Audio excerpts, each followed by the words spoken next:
Bueno, vamos a comenzar con la segunda parte de este estudio maravilloso que estamos escudriñando en las escrituras bíblicas acerca de la futura religión mundial.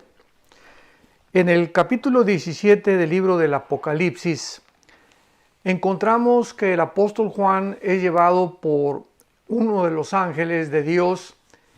Y el capítulo 17 dice, vino entonces uno de los 7 ángeles que tenían las 7 copas. O sea, esta visión que le dan al apóstol Juan es antes del último juicio que Dios va a derramar sobre el mundo, que se conoce como el juicio de las 7 copas.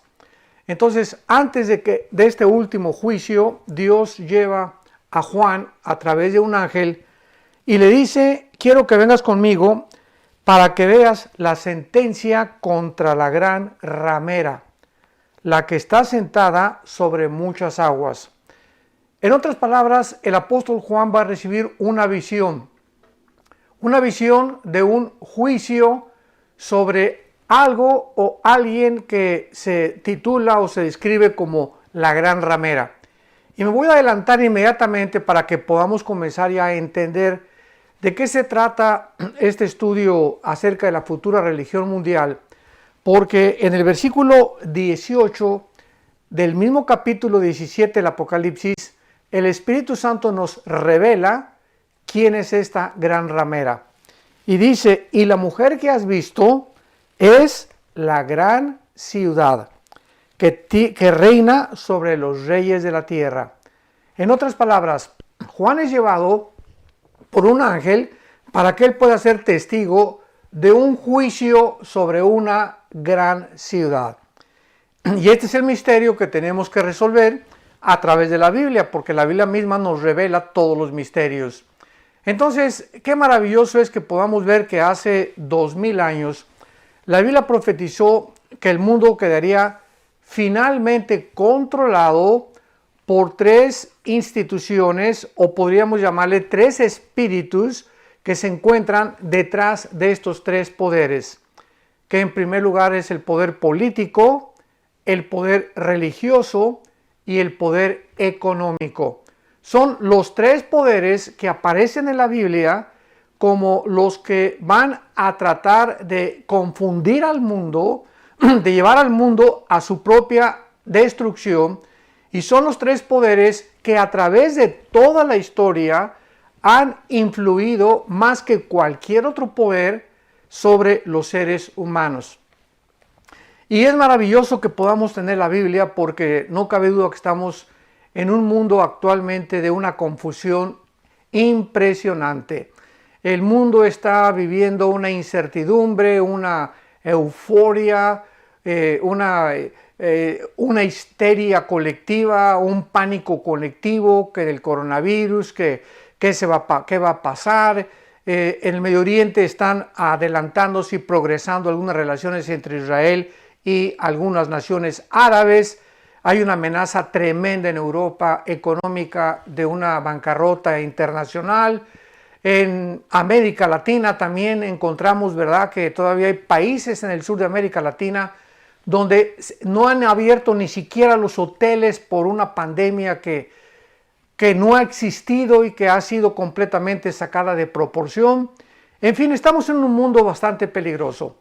Pero tenemos la Biblia, tenemos las Sagradas Escrituras y tenemos que estar nosotros confiados completamente, sabiendo que la esperanza a la que hemos sido llamados, nadie puede movernos de este bastión, de este fundamento, que es la persona de Jesucristo.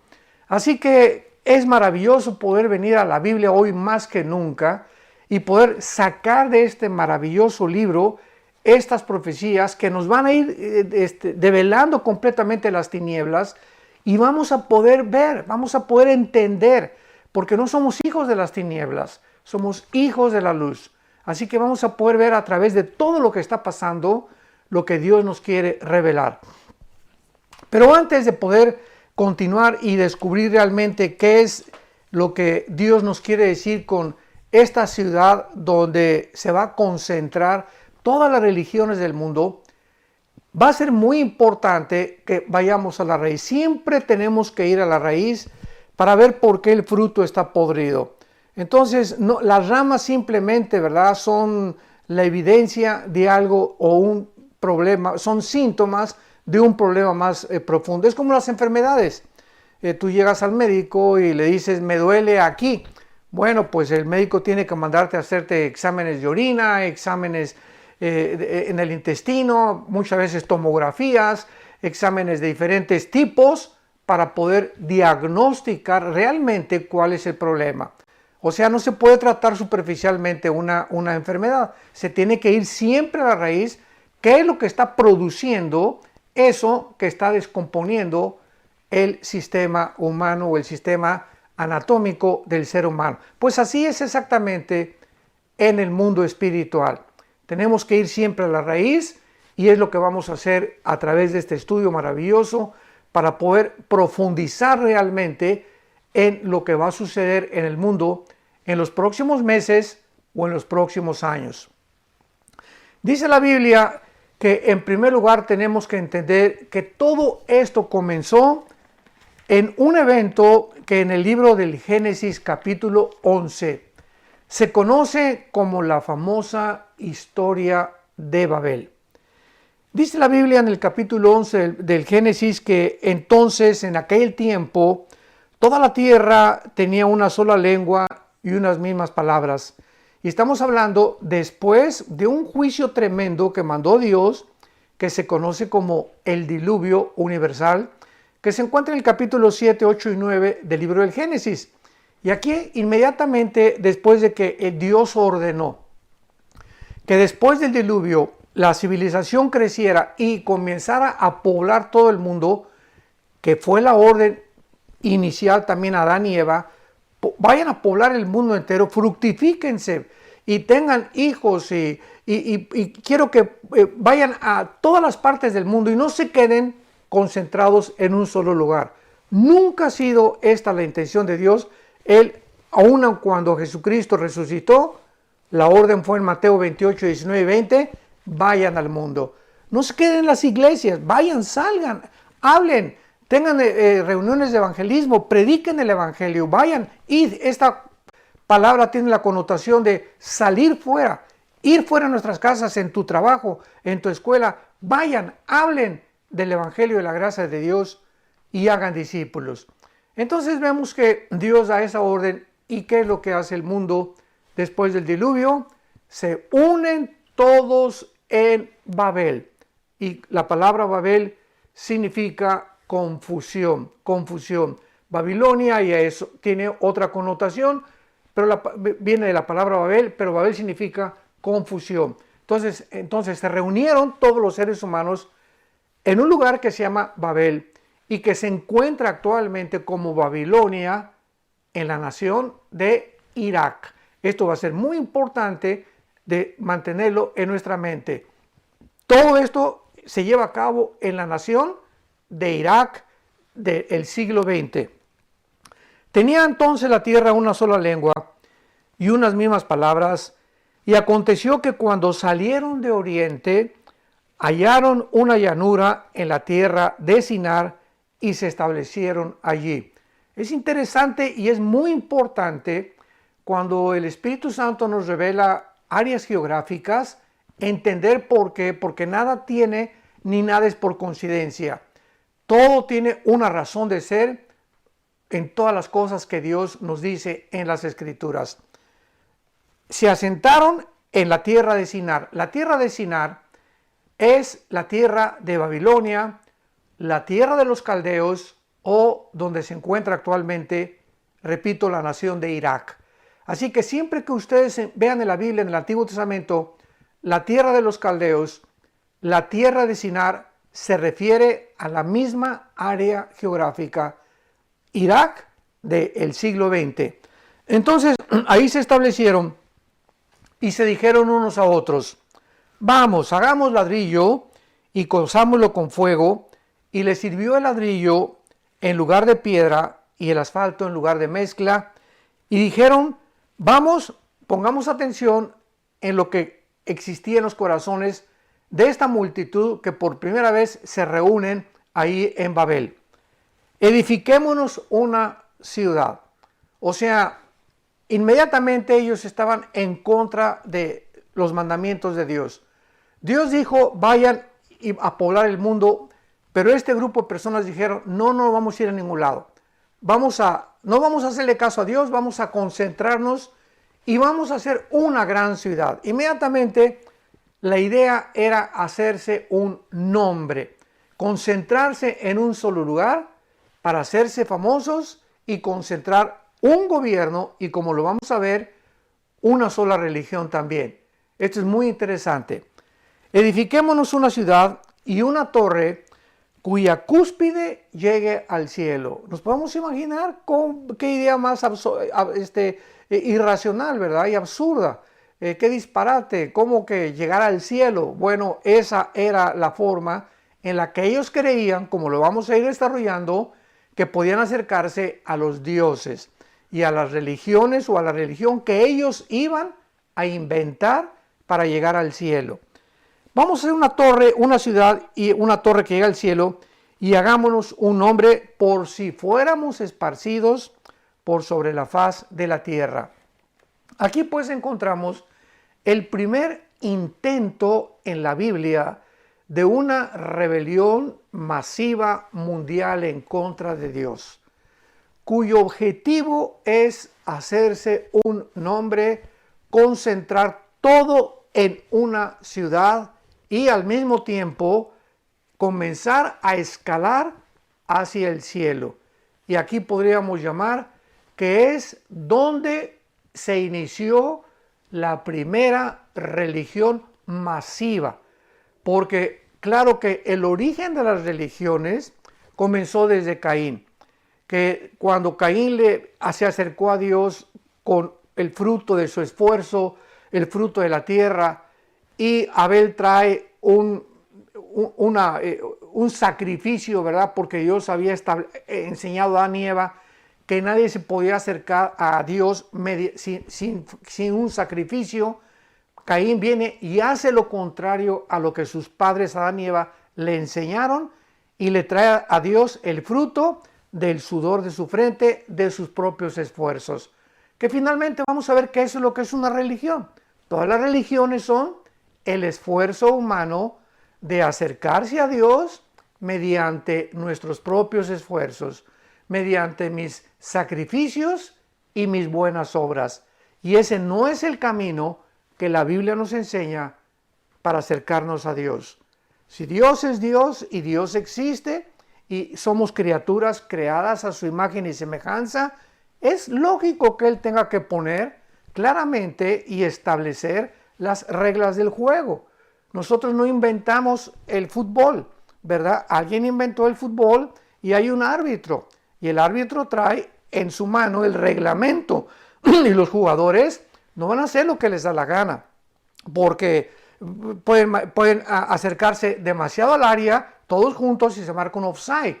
O puede marcar el árbitro un penal cuando hay una jugada brusca contra otro jugador, en fin.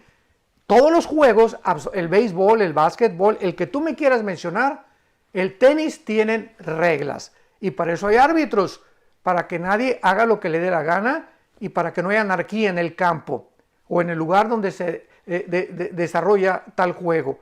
Pues así es la vida, también el juego de la vida. Somos jugadores y nosotros no hicimos las reglas, las hizo nuestro Creador. Y Él es el que pone las reglas y Él es el que cobra los penales y Él tiene el derecho a cobrar y a silbar el silbato para que podamos entender que cuando Dios nos silba el silbato y cuando Dios lo toca, nos está diciendo penal, o sea, has cometido pecado, eso no está permitido en el juego de la vida y tiene que haber una sanción. Entonces, todas las cosas en la vida se mueven de esta manera. No nos sorprendamos, Dios es Dios y Él pone las reglas. Muy bien, ahora veamos a continuación y vamos a después profundizar un poco más con la Torre de Babel, que entonces el ser humano siempre ha tratado de concentrar todo, que es precisamente a donde estamos en el siglo 21 en el año 2020. Ahorita estamos en el mes de septiembre del 2020. Estoy compartiendo este estudio en septiembre del 2020 desde la casa de ustedes. Y nos encontramos en un mundo donde todas las naciones están tratando de unirse bajo una agenda global. Una cosa es el globalismo y otra cosa es la agenda global.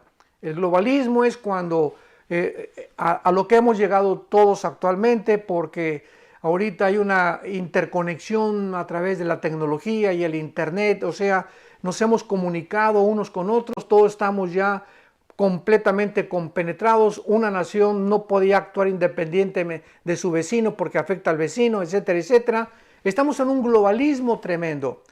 Pero la agenda global, de lo cual vamos a hablar mucho después, es un propósito de un grupo de agencias no gubernamentales que están tratando de quitarle a las naciones su soberanía, su Estado-nación. Entonces, no están de acuerdo en que los gobiernos dicten los protocolos, sino que ahora un grupo de empresarios, podríamos llamarle así, o de multimillonarios que controlan absolutamente todos los medios de comunicación. Escuchemos muy bien. Actualmente en el siglo XX, seis empresas controlan todos los medios de comunicación del mundo entero. Radio, televisión, YouTube, Google, lo que tú me quieras mencionar. Y ellos, al controlar los medios de comunicación, dictan los protocolos y le dicen a los gobiernos lo que los gobiernos necesitan hacer o deben hacer.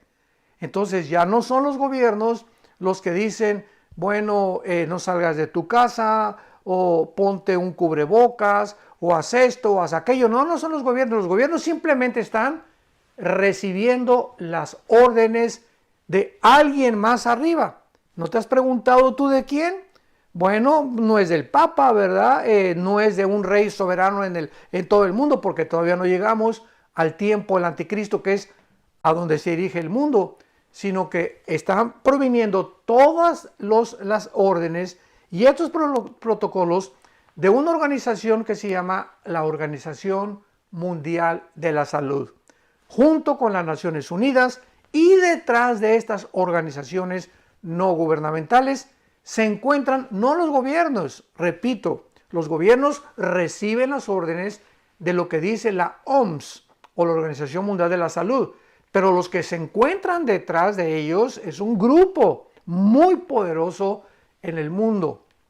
Unos lo han calificado como el Club de Bilderberg, otros los han calificado como los Illuminati, en fin, no vamos ahorita a entrar en eso, pero es muy importante que nos pongamos las pilas y que comencemos a entender que actualmente los gobiernos ya no son realmente, podríamos decir, los que gobiernan el mundo, sino que hay un grupo élite que son los que quieren quitarle a los gobiernos su soberanía y ellos imponer sus protocolos, y de alguna manera que la mayor parte del mundo no se ha dado cuenta, a través de esto se está pavimentando el camino para el surgimiento de un solo gobierno, una sola política, un solo sistema ideológico, de ideología política, y un sistema económico internacional, tal como la Biblia lo profetizó hace más de 2600 años por los profetas hebreos.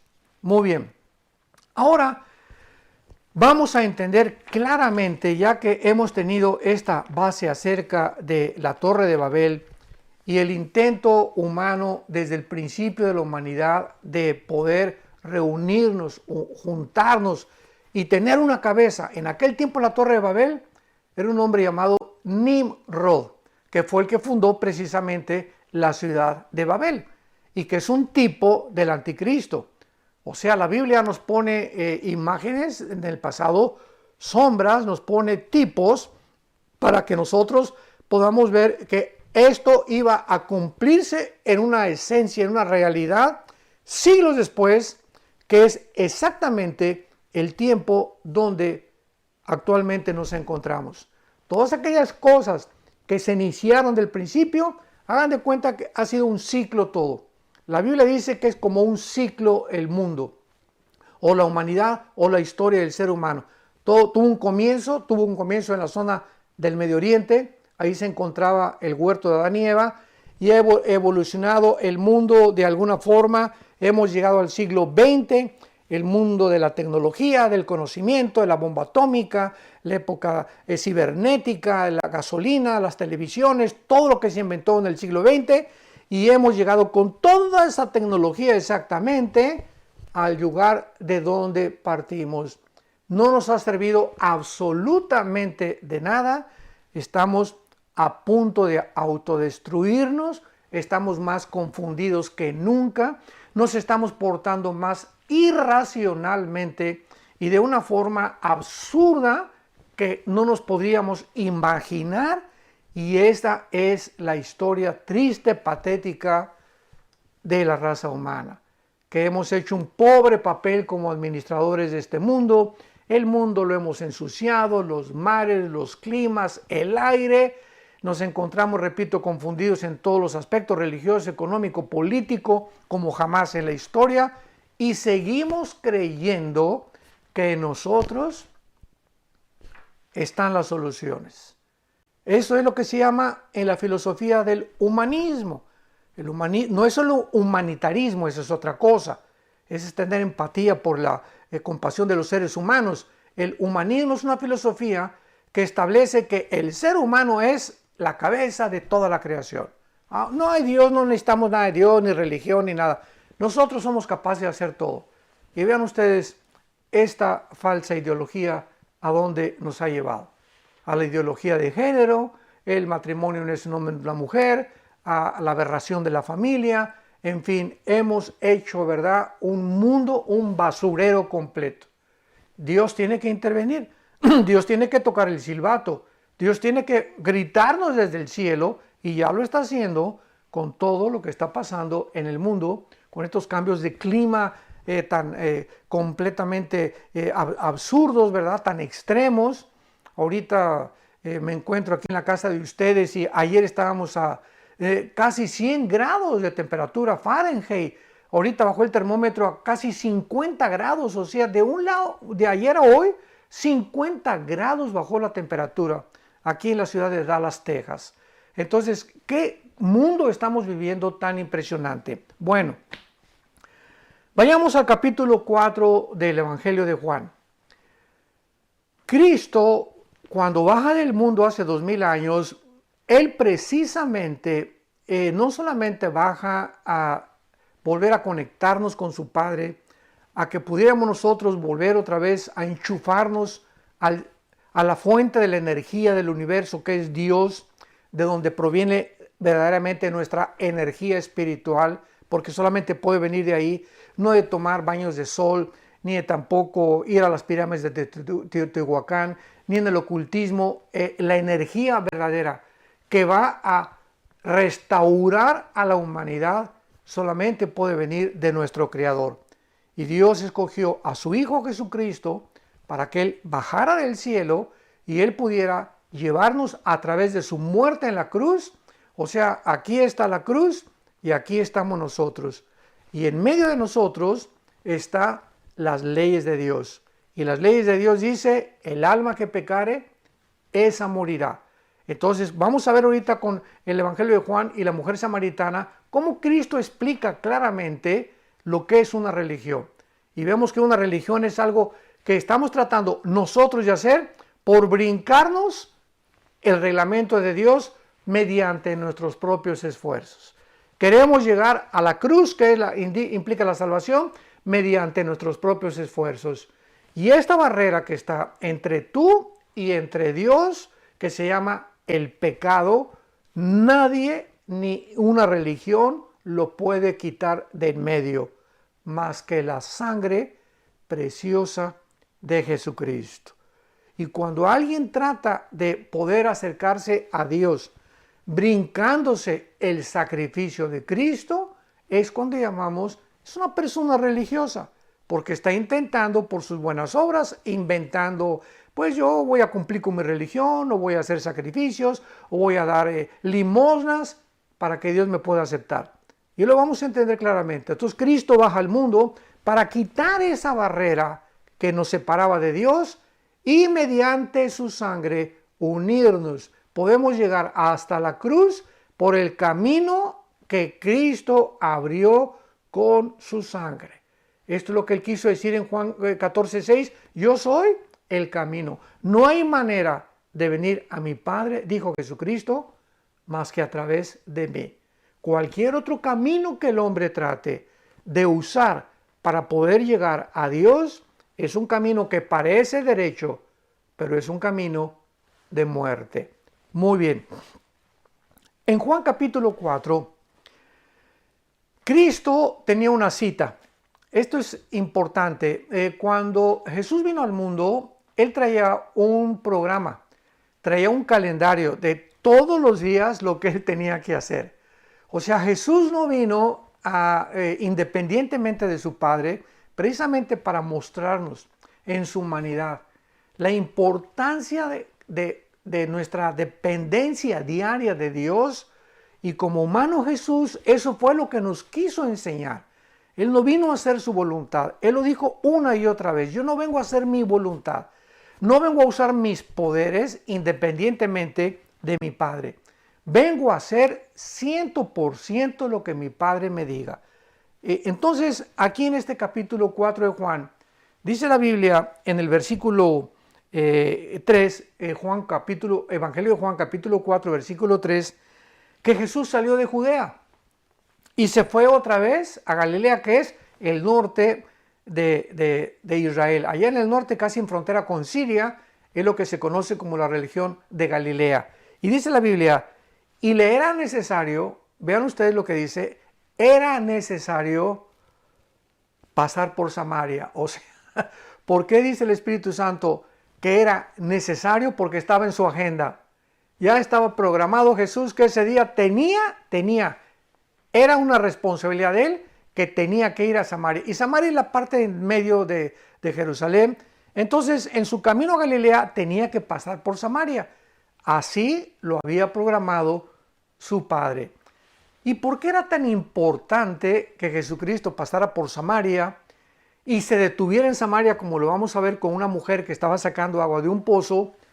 Simplemente porque los samaritanos no se consideraban realmente judíos 100%, y los judíos no querían tener nada con los samaritanos de amistad, porque cuando vino la cautividad babilónica, muchos judíos se mezclaron con otras naciones. Entonces, los judíos no los consideraban 100% puros de pedigrí, o sea, de pura sangre.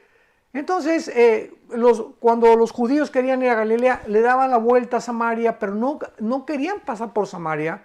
Repito, por el racismo. Ahí está el racismo que había allá, étnico, entre un grupo y otro grupo. Cuando de alguna forma pues tenían sangre judía, pero habían mezclado con otras naciones. Entonces Cristo a eso vino precisamente, ¿verdad? A romper todas las barreras del racismo y a mostrarnos de que no hay negros, ni morenos, ni blancos, etcétera, etcétera. Todos somos seres humanos creados a la imagen y semejanza de Dios, y el color de nuestra piel no implica que seamos de otra raza. Todos somos raza humana, amarillos, blancos, negros, cafés, etcétera, etcétera. Entonces, esta fue una de las cosas por las cuales Cristo tenía que pasar por Samaria. Ahora bien, al llegar a Samaria, la cita de Jesús era a las 12 del día. Dice la Biblia que entonces vino a la ciudad de Samaria junto a la heredad que Jacob dio a su hijo José. Y estaba allí el pozo de Jacob. O sea, Jesús llega a un área geográfica donde muchísimos siglos antes, el padre de las 12 tribus de Israel había estado ahí presente en ese lugar, por lo cual se le bautizó con el pozo de Jacob. Entonces Jesús, cansado del camino, se sentó ahí junto al pozo y era como la hora sexta. Por eso sabemos que eran las 12 del día. Esto es lo interesante. ¿Por qué Jesús llega, atraviesa Samaria, número 1, número 2, llega puntual? Porque era la hora en la que el Padre le había en su calendario agendado para que también estuviera a esa misma hora. Porque a las 12 del día iba solamente una mujer a recoger el agua, porque era la hora de más calor. Ahora bien, las mujeres normales, las que no eran inmorales, ni prostitutas, ni adúlteras, o sea, las de la High Society o las bien portadas, iban a recoger el agua temprano cuando no había tanto sol. Entonces, esta mujer, la samaritana, era una mujer que lo vamos a ver más adelante, llevaba 5 maridos, o sea, ya se había casado 5 veces. Y además, con la persona con la que estaba viviendo, cuando Jesús la encontró, era su amante, o sea, vivía en amaciato. Era una mujer completamente inmoral. Y por eso, pues las mujeres, las que se consideraban muy santitas, pues iban temprano y ella tenía que ir a las 12 para escapar del bullying y de la crítica y las amenazas que le pudieran lanzar. Y por eso Jesús tenía la cita no con las que se hacían buenas. El Padre le hizo una cita con la pecadora, porque Jesús vino a salvar a los pecadores, no a los que se creen buenos ni a los que se creen religiosos. Vino a salvar a los que reconocen que hemos pecado, que somos pecadores delante de Él y que no tenemos ninguna forma de poder cambiar nuestra vida más que a través de lo que Él hizo en esa cruz. Muy bien. Entonces Jesús se acerca, llega cansado con la mujer y le pide agua de beber. Y entonces Cristo usa el lenguaje del agua para poder introducirse a la vida de esta mujer. Y le dice en el versículo 13, respondió Jesús y le dice, cualquiera que beba de esta agua volverá a tener sed. O sea, esta mujer, ¿qué es lo que estaba representando? Estaba representando a millones de mujeres en el mundo y podríamos también decir hombres, seres humanos que están creyendo que van a encontrar la paz y la satisfacción en otra persona, ya sea en otro esposo o otra esposa. Me voy a divorciar porque esta mi esposa no me satisface, no me hace feliz. Me voy a divorciar como famosos artistas de cine que se han casado 6, 7, 8, 9 veces, como la gran actriz del siglo XX, Elizabeth Taylor, considerada la mujer más bella del siglo XX, 9 matrimonios, buscando y creyendo de una forma tonta que otro ser humano existe, que es el que me va a hacer feliz. Y esta es la gran búsqueda inútil que el ser humano ha emprendido desde toda la vida, desde toda la historia. Recuerda, no es tu esposa ni tu esposo donde tú debes buscar la felicidad. No es en tus hijos donde la debes de buscar. Tenemos satisfacciones en el matrimonio, claro. A mí mi esposa me hace muy feliz, pero el 100% de mi felicidad no puede depender de ella. ¿Qué pasa cuando se muere tu esposa, cuando se muere tu esposo, cuando se muere algún hijo, cuando se mueren tus papás? Te das cuenta, ¿verdad?, de que si estabas aferrado y era el centro total de tus sentimientos y de tus emociones, pues te vas a deshacer y vas a quererte morir junto con esa persona, o no vas a tener ya la fuerza para poder enfrentar la vida. ¿Por qué? Porque tenías toda tu concentración en un ser humano. Entonces, es imposible que podamos encontrar la felicidad, ni depende de nuestra felicidad, si la otra persona me hace feliz. A mí me hace feliz, escúchame muy bien, a mí me hace feliz la relación que tengo con Dios. Si la persona que tienes a tu lado no está satisfaciendo tus necesidades, ni tampoco te hace feliz, no tiene por qué hacerte infeliz a ti también. ¿Por qué? Porque entonces tu felicidad depende de la otra persona. Si te hace feliz, eres feliz, y si te hace infeliz, eres infeliz. ¿Te das cuenta? No dependemos de nadie, tenemos que depender directamente del Creador.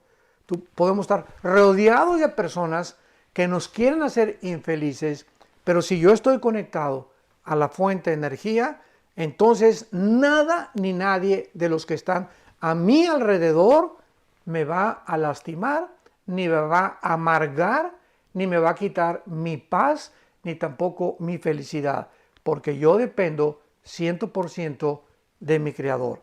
Muy bien. Entonces, cuando Cristo le dice a la mujer que le diera de beber y la mujer le da el agua, al decirle Jesús, mujer, dame de beber, pero cualquiera que bebe esa agua volverá a tener sed. O sea, cualquier ser humano que crea que en esta vida va a encontrar la felicidad, no la va a encontrar. Siempre el dinero. Ya lo buscaste, ya lo tienes. Ya tienes a 3 esposas, ya tienes a 10 amantes, ya tienes poder, ya eres político, ya eres senador, ya llegaste a ser presidente de la República, ya llegaste a ser el rey de Persia y vamos a descubrir todos los seres humanos que cuando alcancemos lo que creíamos que nos iba a hacer felices, es cuando lleguemos a la cúspide de la montaña o del progreso o del éxito, donde ahí es donde nos vamos a sentir las personas más solas y más abandonadas del mundo, aún rodeados de 1000 personas a nuestro alrededor que te pueden exaltar y aplaudir y reconocer y fulano de tal, etcétera, etcétera. Este vacío con el cual nacimos, nada ni nadie lo puede llenar más que Dios. Entonces es hasta que lleguemos a esta conclusión, a esta madurez espiritual, cuando vamos a descubrir realmente el propósito y el sentido por el cual nacimos. Cualquiera que bebe esa agua volverá a tener sed. Mas el que bebiere del agua que yo le daré, dice Jesús a la mujer samaritana, no tendrá sed jamás, sino que el agua que yo te voy a dar, dice Jesús, será como una fuente de agua que salte para vida eterna. Cuando Jesús entra a la vida de un ser humano, tu vida se convierte como una fuente. O sea, que estás continuamente sacando, ¿qué cosa? Sacando la energía, el gozo, la paz, la felicidad, que desde adentro tiene que venir hacia afuera para que podamos bendecir a las personas de nuestro alrededor. Y total que cuando ya la mujer se da cuenta que Jesucristo, para terminar, es un profeta y que realmente es una persona diferente porque siendo judío se atreve a acercarse con ella, ya entonces le dice la mujer, le dice Cristo, llama a tu marido, lo hace de una forma satírica, llama a tu marido, versículo 16. Y entonces ella le responde, yo no tengo marido. Y Jesucristo le contesta, tienes toda la razón. Versículo 18, porque tienes 5 maridos y el que ahora tienes no es tu marido. Esto es dicho con la verdad. Y la mujer inmediatamente le dice, pues tú eres profeta, ¿verdad?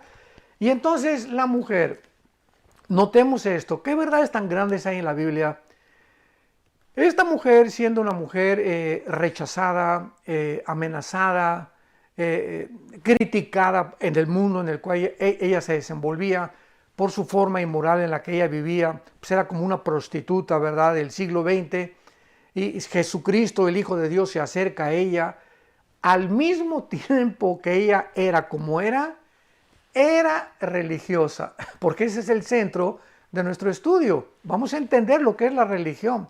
Era una persona religiosa, o sea, vamos a encontrar en la vida personas que pueden tener 3 amantes, o a lo mejor tú que me escuchas tienes un amante, 2 amantes, pero el domingo te persinas y cuando pasa alguien te persinas y te echan agua bendita y te consideras pecador. Bueno, eso ni te consideras una persona que pues no soy tan malo como los demás, pero tengo mi religión. Eso es lo que es un religioso, una persona que cree que con cumplir con ciertos mandamientos o con ciertas reglas o con ciertas ceremonias ya tiene la absolución de Dios, pero al mismo tiempo puede robar, puede transar, puede defraudar, puede cometer adulterio, puede ser homosexual, etcétera, etcétera. porque la religión es simplemente su barniz.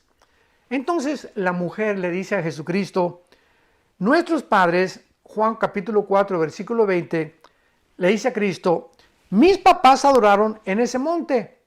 Y ustedes los judíos dicen que debe adorarse en Jerusalén. O sea, es la misma condición y situación en la que el mundo se encuentra. ¿Cuál de todas las religiones es la verdadera? Ustedes dicen que los evangélicos, ustedes que los mormones, que los adventistas, que el islam, que los musulmanes, que el hinduismo, todo el mundo tiene su religión. Y como dicen muchos, todas las religiones llevan a Dios. ¿Cuánta ignorancia? Porque es ignorar la Biblia. Entonces, esta mujer tenía el problema que tiene existencial del ser humano, casi 5.500 años, ¿verdad? Ha tenido este transcurso, este desarrollo del ser humano, buscando en las religiones llenar el vacío con el cual nacimos. Y entonces Jesucristo, después de que ella le dice, es que ustedes acá y ustedes allá, Jesús le dijo, y esta es la clave, mujer, créeme que la hora viene cuando ni en ese monte, ni en Jerusalén, ni en la iglesia mormona, ni en la iglesia evangélica, ni en la iglesia católica, cualquier persona puede ser protestante o puede ser católico, o puede ser musulmano, puede ser hindú, y el hecho que tú tengas una religión no te hace cristiano, ni tampoco puedes creer, adorar al Dios verdadero simplemente porque asistes a tal o cual iglesia. Entonces, ¿cuál es la respuesta que Jesucristo al bajar del mundo nos trajo? Yo no vengo a fundar ninguna nueva religión. El cristianismo no es una nueva religión. El cristianismo es una relación personal, orgánica, viva con alguien que volvió a vivir después de estar muerto en una cruz y resucitar a los 3 días. Esto es lo que es el cristianismo. Cristo no vino a traer otra religión de las miles de religiones que hay. Él nos vino a reconectarnos, a darnos el secreto de cuál es realmente nuestra condición y en la que nosotros comprendamos que no son las religiones las que salvan, ni tampoco todas las religiones llevan a Dios. Porque, escúchame bien, para terminar, si las religiones fueran la forma de acercarnos a Dios, una pregunta muy importante que tú tienes que contestar. ¿Por qué entonces Cristo tuvo que morir en una cruz y abrir sus manos? Si las religiones pudieran salvarnos, ¿por qué el Hijo de Dios tuvo que morir de una forma despiadada, cruel, sanguinaria, de manos de pecadores en una cruz? Dios hubiera dicho, mijitos, pórtense bien todos. Pues mira, tú sigues esta religión, tú sigues aquella religión. Sin embargo, la Biblia dice, sin derramamiento de sangre no hay perdón de pecados. Entonces, no es a través de las religiones el camino a Dios, es a través del camino que Jesucristo nos abrió mediante su sangre para esa muerte que Él tuvo en la cruz nos pudiera acercar a Dios. ¿Qué es lo que tenemos que hacer? Creerle a Jesús. Fue lo que Jesús le dijo a la mujer samaritana, mujer, créeme a mí. Entonces, esta es la respuesta. ¿A quién le voy a creer? A nadie. No le creas a nadie. Créele a Jesús. Él es el que trae del cielo, Él es el que murió, resucitó, fue enterrado y volvió a vivir a los 3 días. A Él es a quien debemos de creerle. Y Él es el que nos dice, vengan a mí todos ustedes, los que están trabajados y cargados, que yo los haré descansar. Y ríos de agua viva saltarán dentro de tu ser. Conocerás la verdad y la verdad te hará libre. Ven a Jesús ahora que puedes, entrégale tu vida, arrepiéntete de tus pecados y cree lo que Él hizo en esa cruz, en nuestro lugar, hace 2000 años. Que Dios te bendiga y yo te garantizo, conforme a la Biblia, que tendrás una paz que sobrepasa todo entendimiento y conocerás la verdad, repito, y la verdad te hará libre. Que Dios te bendiga. Vida Nueva para el Mundo se sostiene y propaga el mensaje de salvación de Jesucristo gracias a Dios y a tus donativos. Llevemos juntos el Evangelio de Jesucristo al mundo entero. Realizamos eventos, seminarios, congresos y diferentes programas para dar a conocer el mensaje de salvación y el poder de nuestro Señor, transformando y edificando vidas de mujeres, hombres, niños alrededor del mundo. ¿Qué pasa cuando decides hacer tu donativo? Aunque no puedas llevar la palabra personalmente a todo el mundo, de esta forma lo estás haciendo. Con tus donativos o aportaciones, estás sembrando y formando parte de lo que Dios está haciendo en su obra. Estás ayudando a traer luz a la oscuridad, paz al conflicto y esperanza a los que no tienen ninguna. Dona desde México.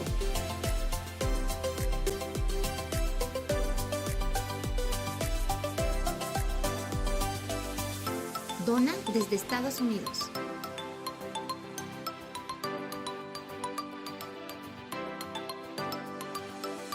Para el resto de donaciones de otras partes del mundo, www.vidanuevaparelmundo.org.mx/dona.